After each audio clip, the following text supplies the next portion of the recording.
கர்த்தருடைய வார்த்தையை அறிவிங்க. கர்த்தருடைய வார்த்தை மட்டும்தான் உனக்கு விடுதலை கொடுக்கும். நீ என்ன பிரச்சனையில் இரு, அந்த பிரச்சனைக்கு என்ன டிசைன் வேணால் போட்டுக்கோ. 13 வருடங்களுக்கு முன்பாக 18 வருடங்கள் இருக்கும் என்று நினைக்கிறேன். என்னுடைய மகளுக்கு 10 வயது இருக்கும்போது ஒரு டாக்டர், ஒன்றும் இல்லை 2-3 டாக்டர் சொன்னார்கள், இவர்களை கொண்டு போய் சந்தோஷமாக வைத்துக்கொள்ளுங்கள். ஒரு 10 நாட்களுக்குள்ளே இவர்கள் மரித்து போய்விடுவார்கள், ஒரு மாதத்துக்குள்ளே இவர்கள் மரித்து போய்விடுவார்கள். இவர்கள் என்ன கேட்கிறார்களோ கொடுத்து சந்தோஷமாய் வைத்துக்கொள்ளுங்கள். என்னுடைய சரீரத்தில் அவ்வளவு போராட்டம். டாக்டர் ரிப்போர்ட்ஸ் 450, 360 இப்படி தான் இருக்கும் சுகர்.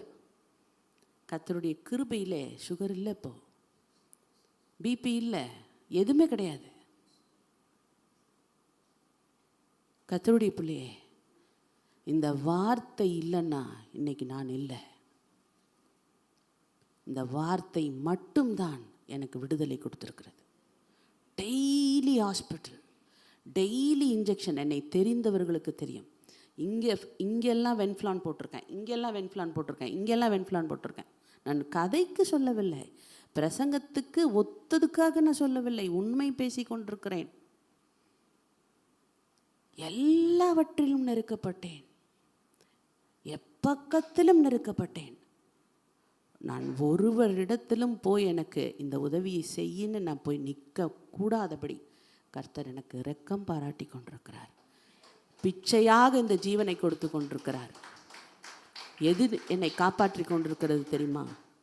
இந்த வார்த்தை. மனுஷரை நம்பி போகாதீங்க. இந்த பைபிளில் உங்களுக்கு எல்லாத்துக்கும் பதில் இருக்கு. என்னுடைய மகளுடைய மரண போராட்டம், அதில் 3:45 ஏதோ ஒரு கை என்னை இங்கே அடித்து ஓடு என்று சொல்லிட்டு, இல்லாவிட்டால் இன்றைக்கு நான் பிள்ளை இல்லாதவளாக நின்றிருப்பேன். எனக்குள் இருந்த கர்த்தருடைய வார்த்தை. நான் திரும்ப திரும்ப உங்களுக்கு சொல்லுகிறேன். என் கணவனுடைய எத்தனையோ பயணங்களிலே நான் கூப்பிட்டு சொல்லுவேன், இப்படி ஒரு ஆபத்து இருக்கிறது, ஜாக்கிரதையாய் வாருங்கள்.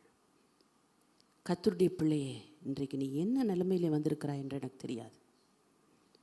கர்த்தர் சொல்லுகிறார், சீமோன், யோனாவின் குமாரனாகிய சீமோன், நிலையற்ற நிலைமை. நல்லா கேளுங்க. அலைகிற சூழ்நிலை. காணல் நீர் என்றால் இருப்பது போல, ஆனால் அங்கே இல்லை. பிற்பாடு அவனை கர்த்தர் தனக்காக எடுக்கும்போது என்னவாக அவனை மாற்றினார் தெரியுமா?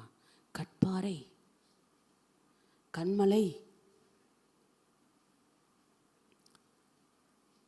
கர்த்தருடைய பிள்ளையே, அந்த கண்மலை கிறிஸ்து. அந்த கண்மலை கர்த்தராகிய கிறிஸ்து. அந்த கண்மலை கர்த்தராகிய கிறிஸ்து.